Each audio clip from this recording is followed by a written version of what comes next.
hey, this may have worked for you, Sheeta. And if it works, do what you do, okay? No shade. But just keep in mind, this is one of the number one red flags and techniques that narcissists use. Some of y'all gonna get triggered because you are the one that likes to ghost people. The silent treatment is definitely one of the key weapons in the narcissist's arsenal. Silent treatment is their way of throwing an adult temper tantrum to manipulate and control you, to make you feel insignificant and passively aggressively harm you. I remember being in a relationship with a narcissist who was also raised by narcissists. One of his parents found out that I had told their son I wouldn't do something that he ordered me to do. Now, the parents were in another state at this time, so they wasn't even around when we had this disagreement. I called the parent a couple of weeks after the incident happened. No answer. This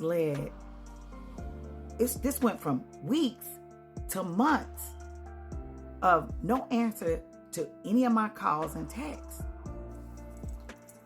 I usually talk to the person quite often, so I'm asking, dude, like, what's going on?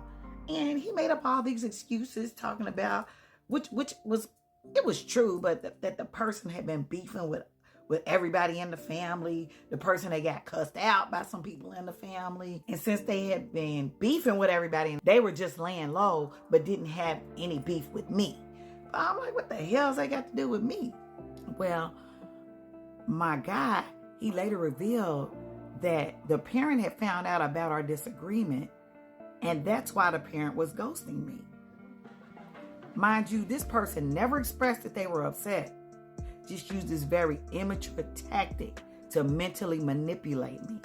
Of communicating their anger, and that's where the silent treatment comes in, along with some of the cousin behaviors. Like other kind of behaviors is very much a childlike way of dealing with things. Now, I get it. There are times when in a relationship, whether it's at work or extended family or inside a marriage or with kids and folks like that, sometimes you just need to take a break. The communication just isn't going very well for whatever reason, and one or both need to establish that, maybe we're not doing very well. Let's pull back, let's take a rest, let's collect our thoughts and emotions, and then we can get back and proceed.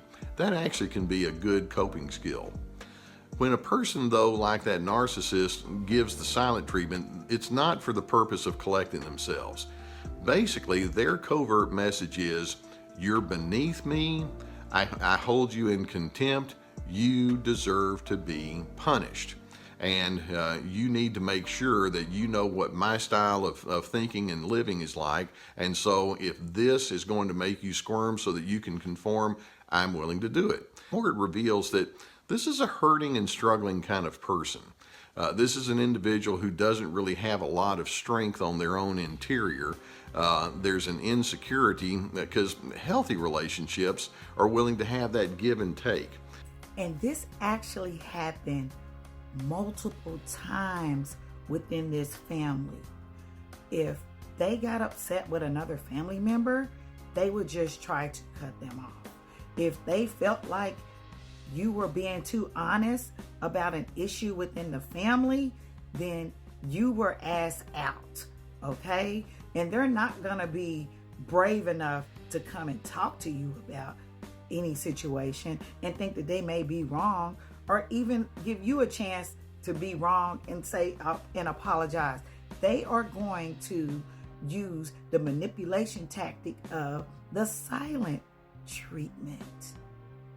And no matter how close they were to someone, it could be their brother, cousin, a parent. They would just cut a person off without any argument, just off of the back of they felt like you didn't agree. The sad thing is that this happens a lot in families where instead of having a healthy conversation, they want to go straight to trying to freeze you out. trying to ghost you. If you know some people like this, they might be narcissists, okay? Think about it. They might just be narcissists. And if you don't see anybody in the family that's doing this, but there's a lot of discord, maybe you're the one that does it. Check yourself. Work on learning how to have the hard conversations and a healthier communication. We thinking about our families and our communities, and we breaking generational patterns and curses all 2025.